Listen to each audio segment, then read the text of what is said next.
યાર્ડના સત્તાધીશો, યાર્ડના ડાયરેક્ટરો, આ બધું કોણ છે? ભારતીય જનતા પાર્ટીના મળતિયાઓ છે, એના વહીવટદારો છે. એ તો તમારું શોષણ કરવાના છે. એને ખબર છે કે ચૂંટણી આવે એટલે થોડું ઘણું ભજીયા ખવડાવી દઈશું, વેરી દઈશું. તો આ જ ખેડૂતો આપણને મત આપવાના છે. 90% તો એની અરે આ કરદાની ઘટના મારા પછાત સમાજ ઉપર જ બને છે, કારણ કે બિચારો કોઈ અવાજ ઉપાડી નથી શકતા. મારી સુધી વાત આવે તા તો એ ઘટના બની ગઈ હોય છે, અથવા તો મારી સુધી વાતે નથી પહોંચાડતા.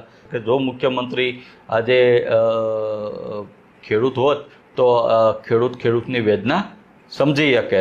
ચેરમેનો હોય, ડાયરેક્ટરો હોય, ક્યાં એને સંપત્તિ રહી, દુબઈમાં કેટલી વખત એની ટ્રીપ થઈ, કેટલા દુબઈમાં એના ફ્લેટ લીધા, કયા માર્કેટિંગ યાર્ડના ડાયરેક્ટરે કેટલી જમીન લીધી, એની એસીબી તપાસ થવી જોઈએ.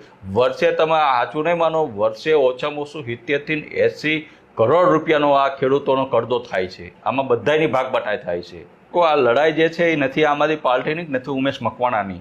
આ લડાઈ જે છે ને એ ખેડૂતોની લડાઈ છે. અત્યારે ખરેખર કપાસનો જે ભાવ ખરેખર ઇન્ટરનેશનલ માર્કેટ પ્રમાણે તમે જોવા જાઓ તો એક મણે 5,000 થી 6,000 રૂપિયાનો ભાવ છે.